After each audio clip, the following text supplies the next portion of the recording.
Sesión de lectura. Italo Calvino. 6 propuestas para el próximo milenio. Capítulo 1. Levedad. Dedicaré la primera conferencia a la oposición levedad-peso y daré las razones de mi preferencia por la levedad. Esto no quiere decir que considere menos válidas las razones del peso, sino que sobre la levedad creo tener más cosas que decir.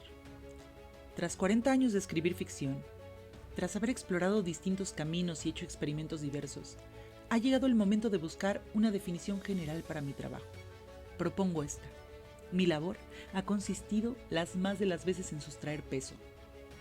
He tratado de quitar peso a las figuras humanas, a los cuerpos celestes, a las ciudades.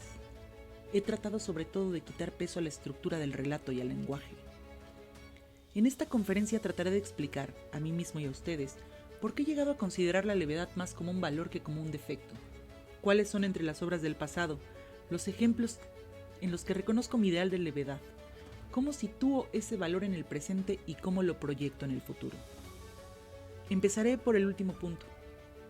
Cuando inicié mi actividad, el deber de representar nuestro tiempo era el imperativo categórico de todo joven escritor. Lleno de buena voluntad, traté de identificarme con la energía despiadada que mueve la historia de nuestro siglo, con sus vicisitudes individuales y colectivas. Trataba de percibir una sintonía entre lo movido espectáculo del mundo, unas veces dramático, otras grotesco, y el ritmo interior picaresco y azaroso que me incitaba a escribir.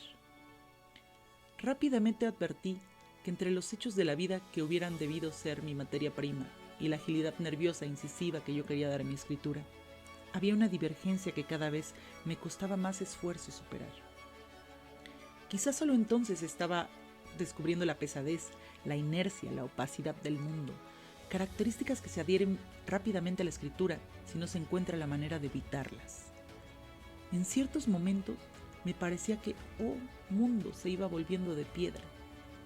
Una lenta petrificación, más o menos avanzada según las personas y los lugares, pero de la que no se salvaba ningún aspecto de la vida. Era como si nadie pudiera esquivar la mirada inexorable de la medusa. El único héroe capaz de cortar la cabeza de la medusa es Perseo, que vuela con sus sandalias aladas. Perseo que no mira el rostro de la górgona, sino solo a su imagen reflejada en el escudo de bronce. Y en ese momento, cuando empezaba a sentirme atenazado por la piedra, como me sucede cada vez que intento una evocación histórico-autobiográfica, Perseo acude de nuevo en mi ayuda. Más vale dejar que mi explicación se componga de las imágenes de la mitología. Para cortar la cabeza de la medusa sin quedar petrificado, Perseo se apoya en lo más leve que existe, los vientos y las nubes, y dirige la mirada hacia lo que únicamente puede revelársele en una visión indirecta, en una imagen cautiva en un espejo. Inmediatamente siento la tentación de encontrar en este mito una alegoría de la relación del poeta con el mundo, una lección del método para seguir escribiendo.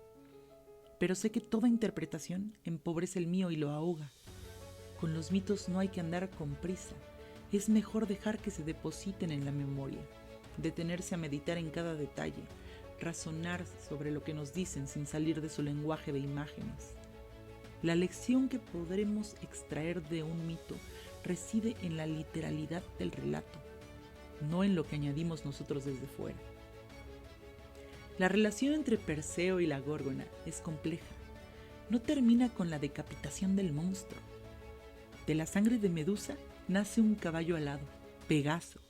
La pesadez de la piedra puede convertirse en su contrario, de una cosa. Pegaso hace brotar en el monte Licón la fuente donde beben las musas. En algunas versiones del mito, Perseo montará el maravilloso Pegaso caro a las musas, nacido de la sangre maldita de la medusa. Por lo demás, también las sandalias aladas provenían del mundo de los monstruos. Perseo las había recibido de las hermanas de la medusa, las de un solo ojo, las greas. En cuanto a la cabeza cercenada, Perseo no la abandona. La lleva consigo escondida en un saco. Cuando sus enemigos están a punto de vencerlo, le basta mostrarla alzándola por la cabellera de serpientes y el despojo sanguinolento se convierte en un arma invencible en la mano del héroe.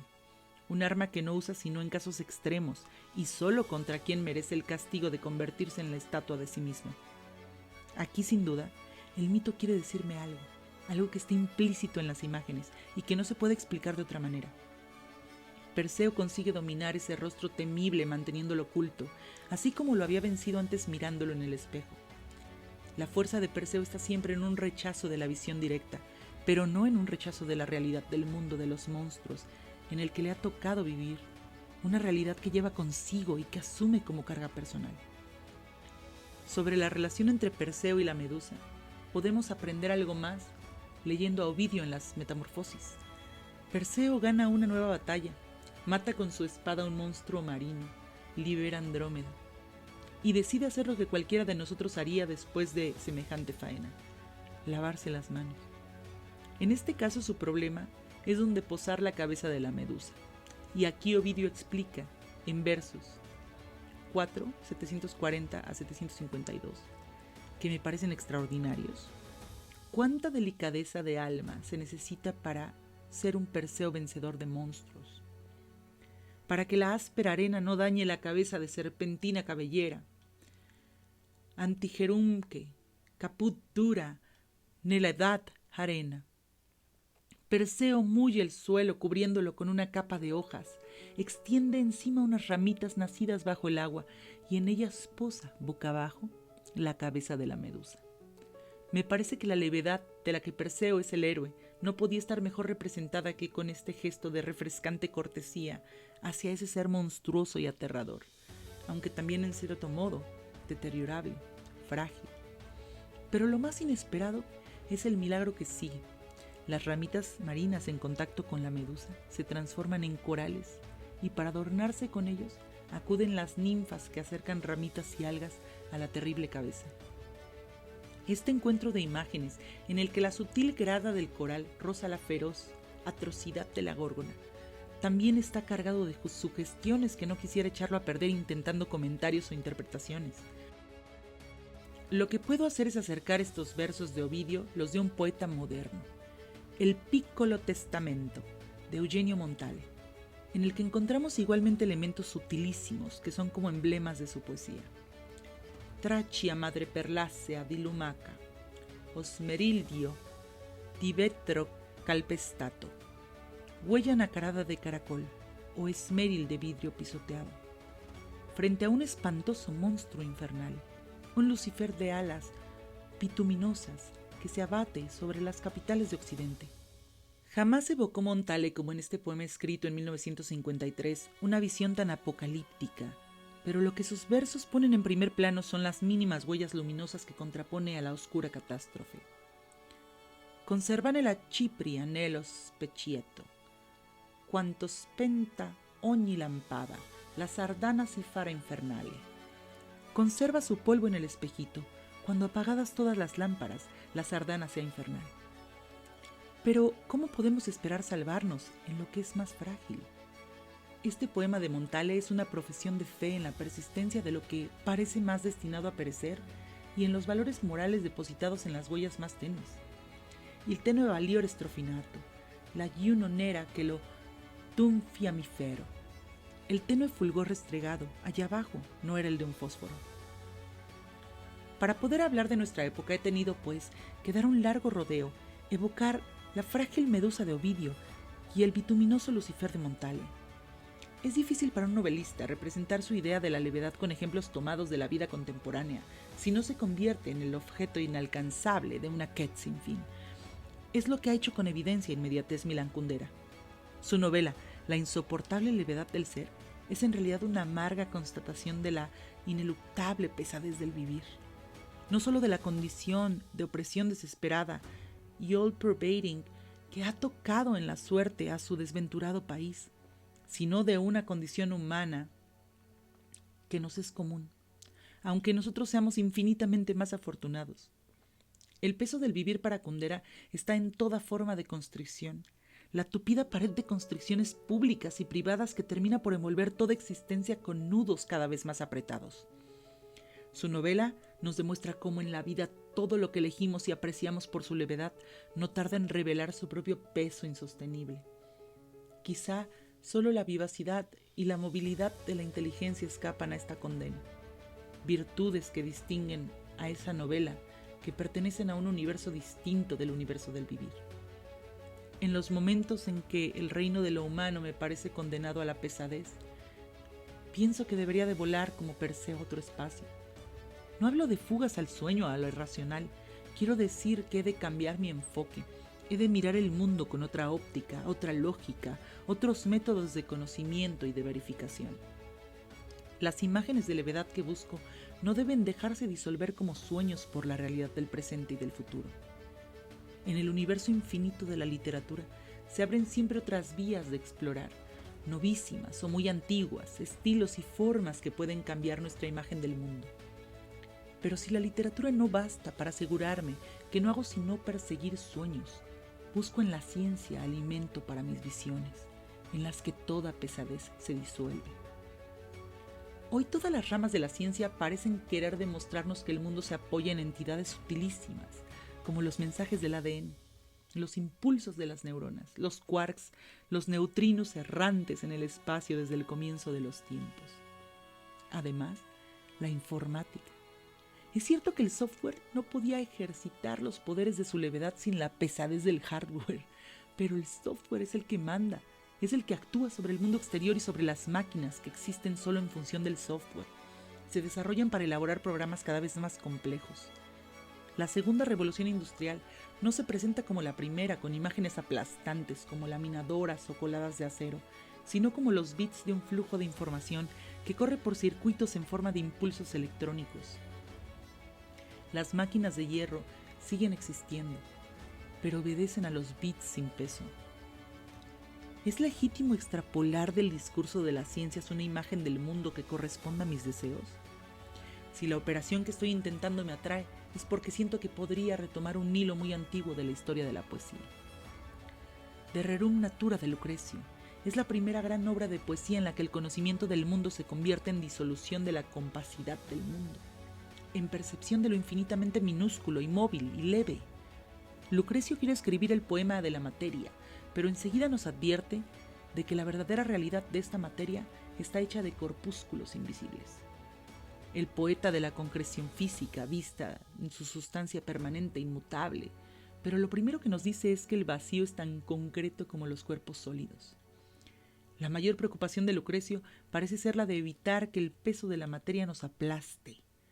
En el momento de establecer las rigurosas leyes mecánicas que determinan todo el acaecer, siente la necesidad de dejar que los átomos puedan desviarse imprevisiblemente de la línea recta, con el fin de garantizar la libertad tanto a la materia como a los seres humanos.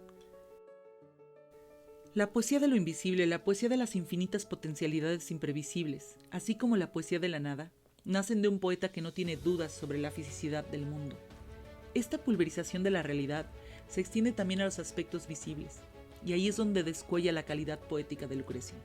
Las partículas de polvo que se arremolinan en un rayo de sol dentro de un aposento a oscuras, las minúsculas conchas todas iguales y todas diferentes que la ola empuja indolente sobre la víbula arena, la arena que se embebe, las telarañas que cuando andamos nos envuelven sin que nos demos cuenta.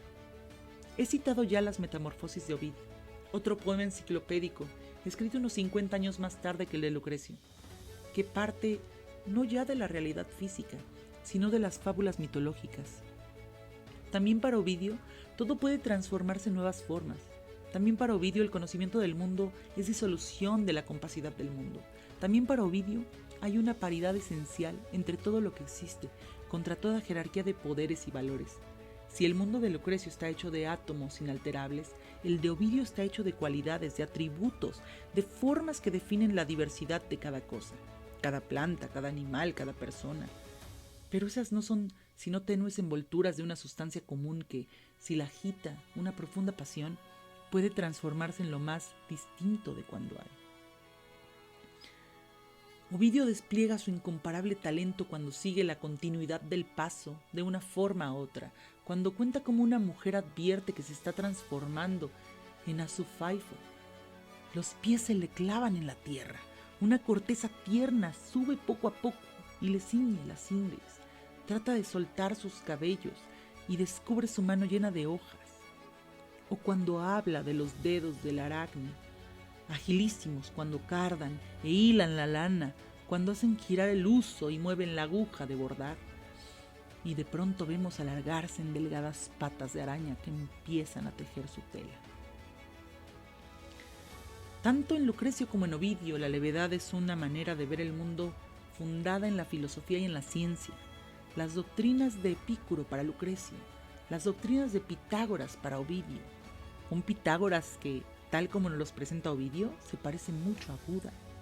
Pero en ambos casos la levedad es algo que se crea en la escritura, con los medios lingüísticos propios del poeta, independientemente de la doctrina del filósofo, que el poeta declara profesar. Con lo que llevo dicho hasta aquí, me parece que empieza a precisarse el concepto de levedad. Espero ante todo haber demostrado que existe una levedad de pensar, así como todos sabemos que existe una levedad de lo frívolo. Más aún, la levedad de pensar puede hacernos parecer pesada y opaca la frivolidad. Nada ilustra mejor esta idea que un cuento del Decamerón, donde aparece el poeta florentino Guido Cavalcanti. Boccaccio nos presenta a Cavalcanti como un austero filósofo que se pasea meditando entre los sepulcros de mármol, delante de una iglesia. La jeunesse dorée florentina cabalgaba en grupos por la ciudad, yendo de una fiesta a otra, buscando siempre ocasiones de multiplicar sus invitaciones recíprocas. Cavalcanti no era popular entre esos jóvenes porque, a pesar de ser rico y elegante, no aceptaba nunca ir de juerga con ellos, y porque sospechaba que su misteriosa filosofía era sacrílega.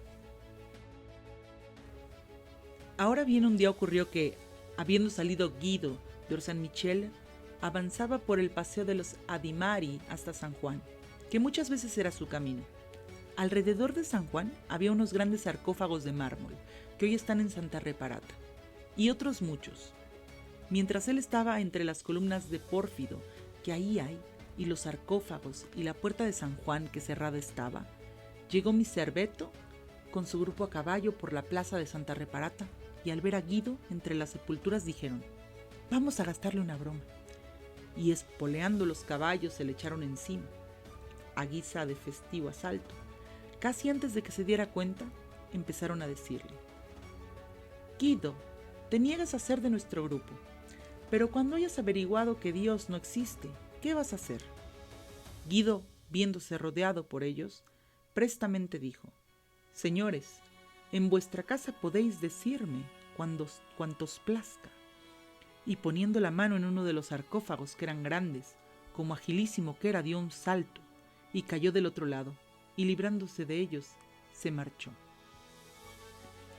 Lo que nos interesa aquí no es tanto la réplica atribuida a Cavalcanti, que se puede interpretar estimando que el presunto epicureísmo del poeta era en realidad averroísmo, para el cual el alma individual forma parte del intelecto universal. Las tumbas no son mi casa, sino la vuestra, ya que la muerte corporal es vencida por quien se eleva a la contemplación universal a través de la especulación del intelecto. Lo que nos sorprende es la imagen visual que Boccaccio evoca. Cavalcanti liberándose de un salto, si come colui che liggerissimo era.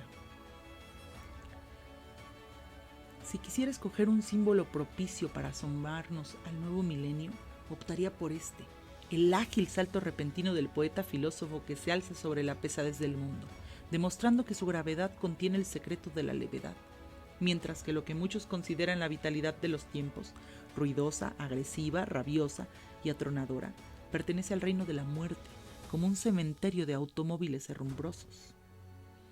Quisiera que, ahora que me dispongo a hablar de Cavalcanti, poeta de la levedad, supieran y tuvieran presente esta imagen.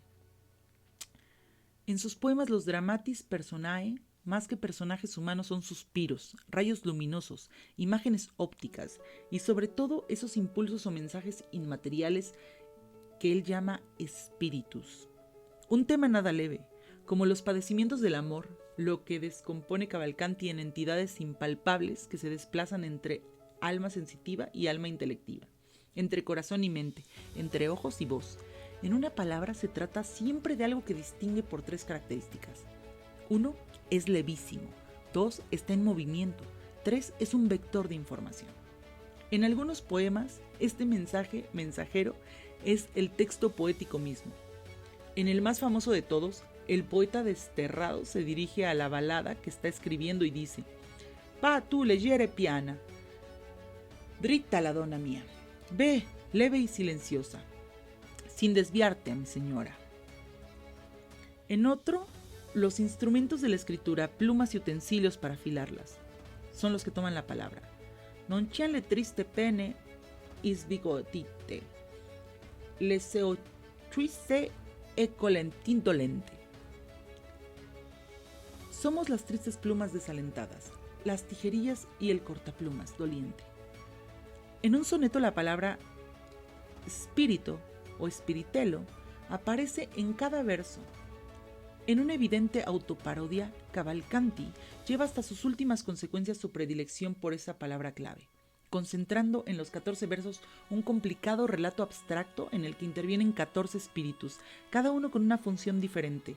En otro soneto, el cuerpo es desmembrado por el padecimiento amoroso, pero sigue andando como un autómata, fatto di rame, o di pietra, o di legno, hecho de cobre o de piedra o de madera. Ya en un soneto de Guinizelli, las penas del amor transformaban al poeta en una estatua de azófar. Imagen muy concreta cuya fuerza reside justamente en los materiales del simulacro humano, pueden ser muchos intercambiables. La metáfora no impone un objeto sólido y ni siquiera la palabra piedra llega a dar pesadez al verso. Encontramos esa paridad de todo lo que existe a la que me refería a propósito de Lucrecio y Ovidio, un maestro de la crítica estilística italiana. Gianfranco Contini la define como homologación cavalcántica calcavantiana de los reales. El ejemplo más feliz de homologación de los reales lo da Cavalcanti en un soneto que se inicia con una enumeración de imágenes de belleza, destinadas todas a ser superadas por la belleza de la mujer amada.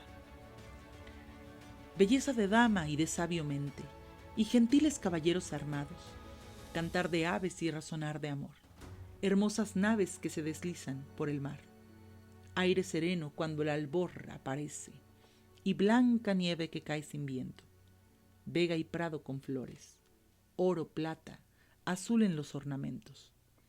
El verso «y blanca nieve que cae sin viento» fue tomado con pocas variantes por Dante en el infierno, come di nove in Alpe senza vento, como nieve en los Alpes si no hay viento. Los dos versos son casi idénticos y sin embargo expresan dos concepciones completamente diferentes.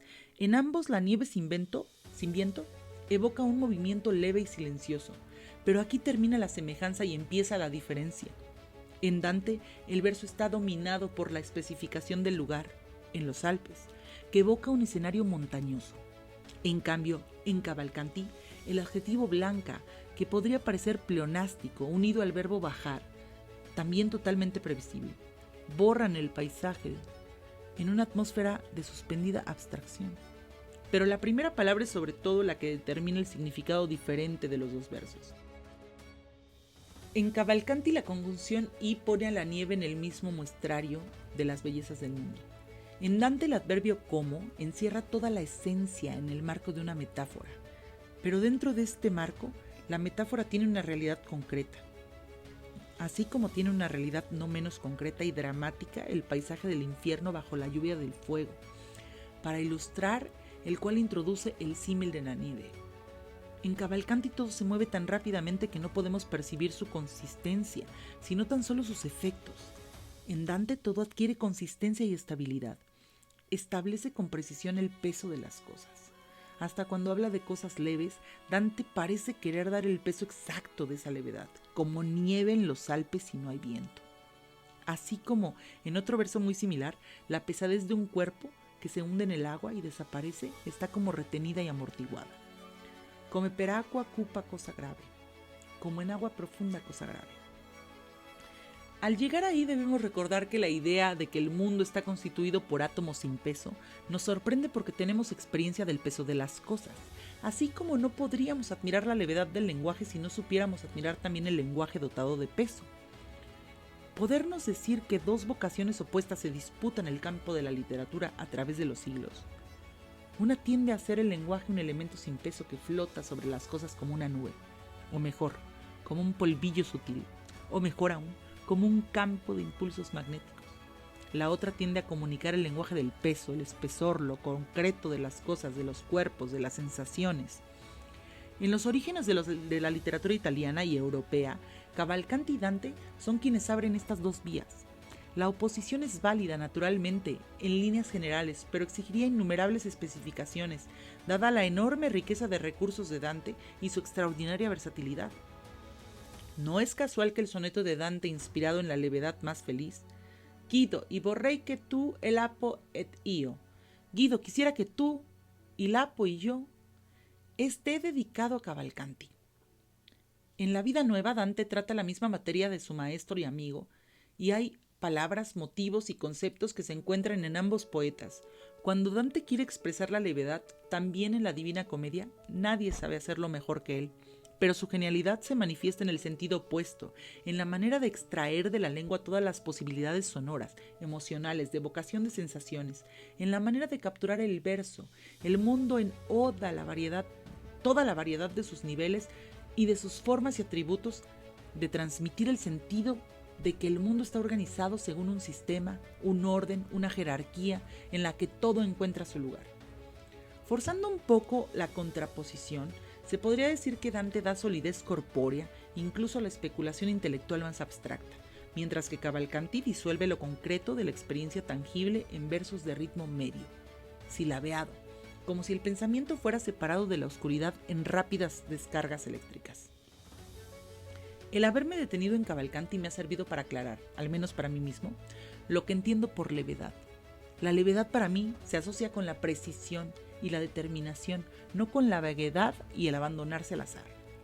Paul Valéry ha dicho: «Il faut être léger comme l'oiseau et non comme la plume».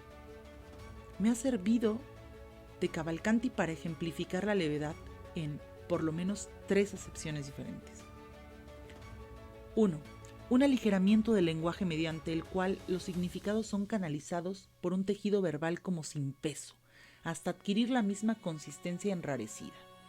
Les dejo buscar otros ejemplos en esta dirección. Emily Dickinson puede proporcionarnos cuantos queramos.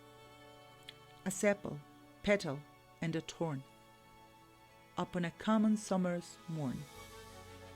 A flask of dew, a pea or two, a breeze, a caper in the trees, and I am a rose. Un sépalo, un pétalo y una espina. Una mañana cualquiera de verano, un frasco de rocío, una abeja o dos, una brisa, una cabriola entre los árboles. Y soy una rosa. 2. El relato de un razonamiento o de un proceso psicológico en el que obran elementos sutiles e imperceptibles, o una descripción cualquiera que compone un alto grado de abstracción. Y aquí, por buscar ejemplo más moderno, podemos probar con Henry James, abriendo al azar uno de sus libros. It was as if these depths, constantly widgeted over by a structure that was firm enough, in spite of its lightness, and of its occasional oscillation in the somewhat vertiginous air, invited on occasion, in the interest of their nerves, a dropping of the plummet, and a measurement of the abyss. A difference had been made moreover, once for all, by the fact dial she had, all the while, not appeared to feel the need of rebutting his charge of an idea within her that she didn't dare to express, uttered just before one of the fullest of their later discussions ended. The Beast in the Jungle. Este abismo, constantemente salvado por una estructura lo bastante firme a pesar de su ligereza y de sus ocasiones, oscilaciones, en el espacio un tanto vertiginoso, imitaba en ocasiones, para tranquilidad de los nervios, a un descenso de la plomada y a una medición de la profundidad. Había quedado establecida una diferencia. Además, una vez y para siempre, por el hecho que durante todo este tiempo ella no parecía sentir la necesidad de refutar el cargo que tenía, una idea que no se atrevía a expresar, un cargo formulado precisamente antes de terminar una de las más extensas de sus últimas discusiones. 3. Una imagen figurada de levedad que cobre un valor emblemático, como en el cuento de Boccaccio, cavalcante y saltando con sus delgadas piernas por encima de la losa sepulcral. Hay invenciones literarias que se imponen a la memoria más por su sugestión verbal que por las palabras. La escena en que Don Quijote clava su lanza en un aspa de molino de viento y es izado por los aires ocupa unas pocas líneas de la novela de Cervantes. Se puede decir que el autor ha invertido en ella un mínimo de los recursos de escritura. No obstante, es uno de los momentos más famosos de la literatura en todos los tiempos. Creo que con estas indicaciones puedo ponerme a hojear los libros de mi biblioteca en busca de los ejemplos de levedad. En Shakespeare voy a buscar ahora mismo el momento en que Mercurio entra en la escena. You are a lover, borrow Cupid's wings, and soar with them above a common bound. Te has enamorado, que Cupido te preste sus alas y álzate con ellas más que con un salto. Mercurio contradice inmediatamente a Romeo, que acaba de decir Under love's heavy burden, so do I sink. Bajo el peso del amor me hundo. La forma en que Mercurio se mueve en el mundo queda definida por los primeros versos que emplea. To dance, to soar, to prickle. Bailar, alzarse, punzar. El semblante humano es una máscara, avisor. Apenas entra en la escena, siente el deseo de explicar su filosofía, no como un discurso teórico, sino contando un sueño. La reina Mab, Queen Mab, the fairest midwife, aparece en una carroza hecha con an empty hazelnut. La reina Mab, partera de las hadas, aparece en una carroza hecha con una cáscara de avellana. Her wagon spooks, made of long spinner legs, the cover of the wings of grasshoppers, the traces of the smallest spider's web, the colors of the moonshine's watery beams. Her whip of cricket's bones, the lash of film. Los radios de las ruedas de su carroza están fabricadas de largas patas de araña, la cubierta de alas de saltamontes, las riendas de finísima telaraña, las colleras de húmedos rayos de luna, su látigo de un hueso de grillo, la tralla de una hebra sutil. Y no olvidemos que esta carroza era thrown with a little team of little atoms, tirada por un tronco de minúsculos átomos, detalle decisivo, creo, que permite fundir el sueño de la reina Mab, atomísimo lucreciano, neoplatismo renacentista y Celtic lore. Quisiéramos que también el paso danzarín de Mercurio nos acompañara hasta el umbral del nuevo milenio. La época que sirve de fondo a Romeo y Julieta tiene muchos aspectos que no difieren demasiado de los de nuestro tiempo. Las ciudades ensangrentadas por violentas querellas, no menos insensatas que las de Capuletos y Montescos, la liberación sexual predicada por la nodriza que no logra convertirse en un modelo de amor universal, los experimentos de Fray Lorenzo, guiados por el generoso optimismo de su filosofía natural, pero que nunca se sabe con certeza si se usarán para la vida o para la muerte. El Renacimiento shakespeariano conoce las influencias etéreas que conectan macrocosmos y microcosmos, desde el firmamento neoplatónico hasta los espíritus de los metales que se transforman en el crisol de los alquimistas. Las mitologías clásicas pueden proporcionar su repertorio de ninfas y de dríadas, pero las mitologías célticas, con sus elfos y sus hadas, son desde luego más ricas en imágenes de las fuerzas naturales más sutiles. Este fondo cultural, pienso naturalmente en los fascinantes estudios de Francis A. Yates sobre la filosofía oculta del Renacimiento y sus ecos en la literatura. Explica por qué en Shakespeare se pueden hallar los más abundantes ejemplos de mi tema. Y no pienso solamente en Puck y en toda la fantasmagoría del sueño, o en Ariel y en todos los que are such stuff as dreams are made on. Son de la misma sustancia de la que están hechos los sueños, sino sobre todo en esa especial modulación lírica y existencial que permite contemplar el propio drama como desde fuera y disolverlo en melancolía e ironía. La gravedad sin peso, de la que he hablado a propósito de Cavalcanti, vuelve a aflorar en la época de Cervantes y de Shakespeare. Esa conexión especial entre melancolía y humorismo que Klivansky, Panofsky y Saxel estudiaron en Saturno, y la melancolía. Así como la melancolía es la tristeza que se aligera, así el humor es lo cómico que ha perdido la pesadez corpórea. Esa dimensión de la carnalidad humana que sin embargo constituye la grandeza de Boccaccio y Rabelais, y pone en duda el yo y el mundo y toda la red de relaciones que los constituyen. Melancolía y humor mezclados e inseparables caracterizan el acento del príncipe de Dinamarca, que hemos aprendido a reconocer en todos o casi todos los dramas shakespearianos, en labios de los muchos avatares del personaje de Hamlet. Uno de ellos, Jack, en Como gustéis, define así la melancolía. Pero es una melancolía mía propia, compuesta de muchos elementos, extraída de muchos objetos, mera y diversa contemplación de mis viajes que, al rumiarla a menudo, me envuelve en una tristeza muy humorística. No es pues una melancolía compacta y opaca, sino un velo de minúsculas partículas de humores y sensaciones, un polvillo de átomos, como todo lo que constituye la sustancia última de multiplicidad de las cosas. Confieso que mi tentación de fabricarme un Shakespeare adepto del atomismo de Lucrecio es muy fuerte, pero sé que sería arbitrario. El primer escritor del mundo moderno, que hace explícita profesión de una concepción atomista del universo en su transfiguración fantástica, lo encontramos solo unos años después en Francia, Cyrano de Bergerac.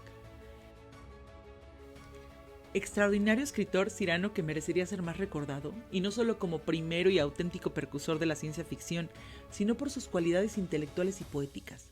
Partidario del sensismo de Gassendi y de la astronomía de Copérnico, pero imbuido sobre todo de la filosofía natural, del Renacimiento italiano, Cardano, Bruno, Campanella.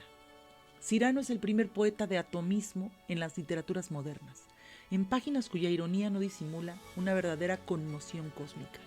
Cyrano celebra la unidad de todas las cosas, inanimadas o animadas, la combinatoria de figuras elementales que determina la variedad de las formas vivientes, y sobre todo transmite el sentido de la precariedad de los procesos que las han creado, es decir, lo poco que faltó para que el hombre no fuera hombre, y la vida, y el mundo un mundo. Vous vous étonne, comme cette matière, prenez-les pêle-mêle au gré du hasard, pour avoir constitué un homme, vu qu'il y avait tant de choses nécessaires à la construction de son être. Mais vous ne savez pas que 100 millions de fois cette matière s'achemine au-dessous d'un homme, s'est arrêté à former tantôt une pierre, tantôt d'un plomb, tantôt du corail, tantôt une fleur, tantôt une comète. Pour les trop ou trop peu de certaines figures qu'il fallait ou ne fallait pas à dessiner un homme. Si bien que ce n'est pas merveille que naître une infinie quantité de matière qui change et que se remue incessamment, il a encore à faire les peaux d'animaux, des végétaux, des minéraux que nous voyons. Non plus que ce n'est pas merveille que en son coupe d'été il arrive un rafle. Aussi bien est-il impossible que de ce remue-nement il ne se fasse quelque chose. Et cette chose sera toujours admirée d'un aujourd'hui qui ne saura pas combien peu s'est fallu qu'elle n'ait pas été faite. Voyage dans la lune. Y después de esto os extrañáis que de esta materia, revuelta en desorden al azar, pueda haber constituido un hombre, teniendo en cuenta que había tantas cosas necesarias a la construcción de su ser. ¿No sabéis, pues, que 1.000.000 de veces esta materia, encaminándose al dibujo de un hombre, se ha parado a formar ya una piedra, ya plomo, ya coral, ya una flor, ya un cometa. Y todo esto debido a la mayor o mejor cantidad de ciertas figuras que se necesitaban o no se necesitaban para diseñar un hombre.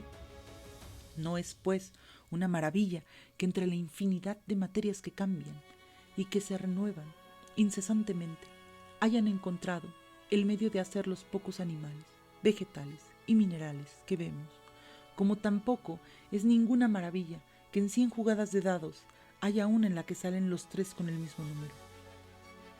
Más aún, es imposible que de ese movimiento no se haga algo, y de este algo será admirado siempre por un atolondrado que no sabrá lo poco que ha faltado para que no se hubiera hecho. Por ese camino Cyrano llega a proclamar la fraternidad de los hombres con los repollos, y así imagina la protesta de un repollo que va a ser cortado. Hombre, mi querido hermano, ¿qué te he hecho que merezca la muerte? Me alzo de la tierra, me abro, te tiendo mis brazos, te ofrezco a mis hijos en semilla, y en recompensa mi cortesía, tú me haces cortar la cabeza. Si pensamos que este alegato por una verdadera fraternidad universal fue escrito casi 150 años antes de la Revolución Francesa, vemos cómo la lentitud de la conciencia humana para salir de su parochialismo antropocéntrico puede quedar anulada en un instante por la invención poética. Todo esto en el contexto de un viaje a la luna en el que Cyrano supera en imaginación a sus más ilustres predecesores, Luciano de Samosata y Ludovico Ariosto. En mi análisis de la levedad, Cyrano figura sobre todo por la manera en que antes de Newton sintió el problema de la gravitación universal, o mejor, el problema de cómo sustraerse a la fuerza de la gravedad estimula tanto su fantasía que lo lleva a inventar toda serie de sistemas, al cual más ingenioso para subir la luna con ampolletas llenas de rocío que se evapora al sol untándose con médula de buey que es habitualmente absorbida por la luna, con una pelota imantada arrojada repetidas veces verticalmente al aire desde una lanzadera. En cuanto al sistema del imán, Jonathan Swift lo desarrollará y perfeccionará para sostener en el aire a la isla volante de Laputa. La aparición de Laputa volando es un momento en el que las dos obsesiones de Swift parecen anularse en un equilibrio mágico. Me refiero a la abstracción incorpórea del racionalismo con el cual dirigía su sátira y al peso material de la corporeidad. Y pude ver sus lados, rodeados por diversas series de galerías y escaleras a determinados intervalos para descender de unas a otras. En la galería inferior pude distinguir a algunas personas pescando con cañas largas y a otras mirando. Swift es un contemporáneo y adversario de Newton. Voltaire es admirador de Newton e imagina un gigante micromegas que, al revés de los de Swift, se define no por su corporeidad, sino por dimensiones expresadas en cifras, por propiedades espaciales y temporales enunciadas en los términos rigurosos e impasibles de los tratados científicos. En virtud de esta lógica y de este estilo, Micromegas consigue viajar por el espacio desde Sirio hasta Saturno y hasta la Tierra. Se diría que en las teorías de Newton, lo que estimula la imaginación literaria no es el condicionamiento de todas las cosas y personas a la fatalidad del propio peso, sino el equilibrio de fuerzas que permite a los cuerpos celestes flotar en el espacio. La imaginación del siglo XVIII abunda en figuras suspendidas en el aire. No es casual que a comienzos de este siglo, la traducción al francés de Las 1001 noches de Antoine Galland abriese a la fantasía occidental los horizontes de la maravilloso oriental, las alfombras voladoras, caballos voladores, genios que salen de las lámparas. En el siglo XVIII verá la culminación de esta tendencia de la imaginación a superar todo límite con el vuelo de Barón de Munchausen, montado en una bala de cañón, imagen que en nuestra memoria ha quedado definitivamente identificada con la Ilustración, que es la obra maestra de Gustave Doré. Las aventuras de Munchausen, que como Las 1001 noches no sabe si tuvieron un autor, muchos autores o ninguno, son un continuo desafío de la ley de la gravitación. El varón es llevado en vuelo por unos patos, se levanta por los aires junto con su caballo tirando hacia arriba de la coleta de su peluca, baja de la luna por medio de una cuerda que va cortando y anudando varias veces durante el descenso. Estas imágenes de la literatura popular, junto con las de la literatura culta que hemos visto, acompañan la fortuna literaria de las teorías de Newton. A los 15 años, Giacomo Leopardi escribe una historia de la astronomía extraordinariamente erudita, en la que, entre otras cosas, resume teorías newtonianas. La contemplación del cielo nocturno que inspirará a Leopardi sus versos más bellos no solo era un motivo lírico. Cuando hablaba de la luna, Leopardi sabía exactamente de qué hablaba. En su ininterrumpido discurrir sobre el insostenible peso del vivir, Leopardi le da una felicidad incansable a las imágenes de levedad. Los pájaros, una voz de mujer que canta en una ventana, la transparencia del aire y sobre todo la luna. Apenas se asoma a los versos de los poetas, la luna tiene siempre el poder de transmitir la sensación de levedad, de suspensión, de silencioso y calmo hechizo. En un primer momento quise dedicar esta conferencia entera a la luna, seguir su aparición en las literaturas de todos los tiempos y países. Después decidí que la luna se dejaba toda a Leopardi, porque el milagro de Leopardi fue el de quitar el lenguaje, su peso hasta hacerlo parecido a la luz lunar. Las numerosas apariciones de la luna ocupan pocos versos en sus poemas, pero bastan para iluminar toda la composición con esa luz, para proyectar de ella la sombra de su ausencia. Dulce y clara es la noche, y sin viento, y quieta sobre los tejados, entre los huertos, se posa la luna, y de lejos revela, serena cada montaña. Oh graciosa luna, recuerdo, que hace ya un año, a este monte, venía lleno de angustia a contemplarte, y pendías entonces sobre aquel bosque, lo mismo que hoy, iluminándolo. Oh cara luna, a cuyos calmos rayos danzan las liebres en los bosques, ya todo el aire se oscurece, tornase azul el sereno, y tornan las sombras a bajar de montes y de tejados, al blanquear de la reciente luna. ¿Qué haces, luna, en el cielo? Dime, ¿qué haces, silenciosa luna? Surges de noche y vas, contemplando los desiertos. Después te detienes. Se han ido entretejiendo muchos hilos en mi exposición. ¿De cuál he de tirar para que la conclusión me llegue a las manos? Está el hilo que une la luna, Leopardi y Newton, la gravitación y la levitación. Está el hilo de Lucrecio, el atomismo, la filosofía del amor de Cavalcanti, la magia renacentista, Cyrano. Después está el hilo de la escritura como metáfora de la sustancia pulverienta del mundo, ya que para Lucrecio las letras eran átomos en continuo movimiento, que con sus continuas permutaciones creaban las palabras y los sonidos más diversos. Idea que fue retomada por una larga tradición de pensadores para quienes los secretos del mundo estaban contenidos en la combinatoria de los signos de la escritura. El Ars Magna de Raimundo Lulio, la Cábala de los rabinos españoles y la de Pico della Mirandola. El mismo Galileo verá en el alfabeto el modelo de toda combinatoria de unidades mínimas. Después Leibniz. ¿Debo seguir este camino? Pero con la conclusión que me espera, ¿no sonará demasiado obvia? La escritura, el modelo de todo proceso de la realidad, más aún, única realidad conocible, más aún, única realidad tout court. No escoger esa vía obligada que me aleja demasiado del uso de la palabra tal como yo la entiendo, como persecución perpetua de las cosas, adecuación a su variedad infinita.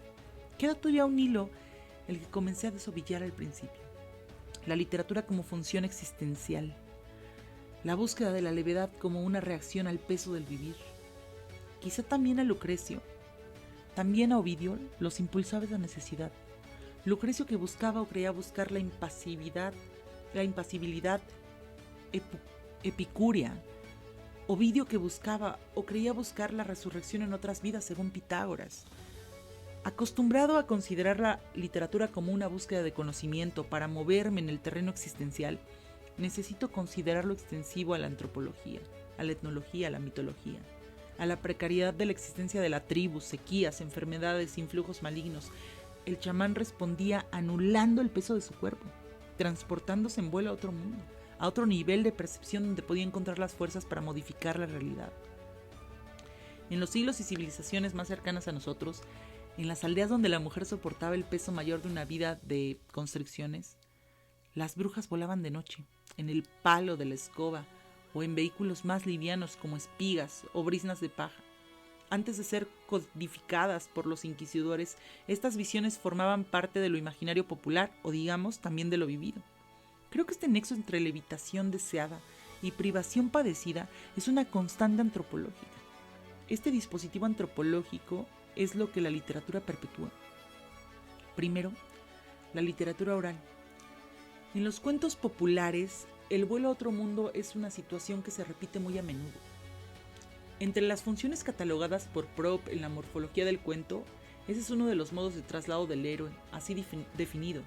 Por lo general, el objeto de las búsquedas se encuentra en otro reino, diferente, que puede estar situado muy lejos de la línea horizontal o a gran altura o profundidad en sentido vertical. Propp enumera a continuación varios ejemplos del tema. El héroe vuela por los aires, montado en un caballo o en un pájaro, o en forma de pájaro, o en una nube voladora, en una alfombra voladora, a hombros de un gigante, de un espíritu, en el carruaje del diablo, etc. No me parece forzado conectar esta función chamánica o de hechicería documentada por la etnología y el folclore con lo imaginario literario. Por el contrario, creo que la racionalidad más profunda implica en toda labor literaria debe buscarse en las necesidades antropológicas a las que ella corresponde. Quisiera terminar esta conferencia recordando un cuento de Kafka, El jinete del cubo. Es un breve relato en primera persona escrito en 1917 y su punto de partida es evidentemente una situación muy real de aquel invierno de guerra, el más temible para el imperio austríaco, la falta de carbón. El narrador sale con el cubo vacío en busca de carbón para la estufa. Por la calle el cubo le sirve de caballo. Llega a izarlo a la altura de los primeros pisos y lo transporta meciéndolo como en grupa de un camello. La carbonería es subterránea y el jinete del cubo está demasiado alto. Trata de hacerse oír por el hombre, que está dispuesto a satisfacerle, mientras que la mujer no lo quiere escuchar. El jinete le suplica que le dé una paletada de carbón, de la peor calidad, aunque no pueda pagarla enseguida. La mujer del carbonero se desata el mandil y ahuyenta al intruso como si espantara una mosca. El cubo es tan liviano que sale volando con el jinete hasta perderse más allá de las montañas del hielo. Muchos de los cuentos de Kafka son misteriosos, y este lo es especialmente. Tal vez Kafka solo quería contarnos que salir en busca de un poco de carbón, una fría noche en tiempos de guerra, se transforma con el simple balanceo del cubo vacío en Quet de jinete errante, travesía de caravanas, en el desierto, vuelo mágico. Pero la idea de este cubo vacío, que te levanta por encima del nivel donde se encuentra la ayuda, y también el egoísmo de los demás, el cubo vacío, signo de privación, de deseo, de búsqueda, que te levanta hasta el punto de que tu humilde plegaria ya no puede ser escuchada, abre el camino a reflexiones sin fin. He hablado del chamán y del héroe del cuento popular, de la privación padecida que se transforma en levedad y permite volar al reino donde toda carencia será mágicamente satisfecha. He hablado de las brujas que volaban en humildes utensilios domésticos, como puede ser un cubo. Pero el héroe de este cuento de Kafka no parece dotado de poderes chamánicos o mágicos, ni parece que en el reino allende de las montañas de hielo vaya a llenarse el cubo vacío. Sobre todo porque si se llenara no permitiría volar. Así montados en nuestro cubo, nos asomaremos al próximo milenio, sin esperar a encontrarnos nada más que aquello que seamos capaces de llevar. La levedad, por ejemplo, cuyas virtudes ha tratado de ilustrar esta conferencia.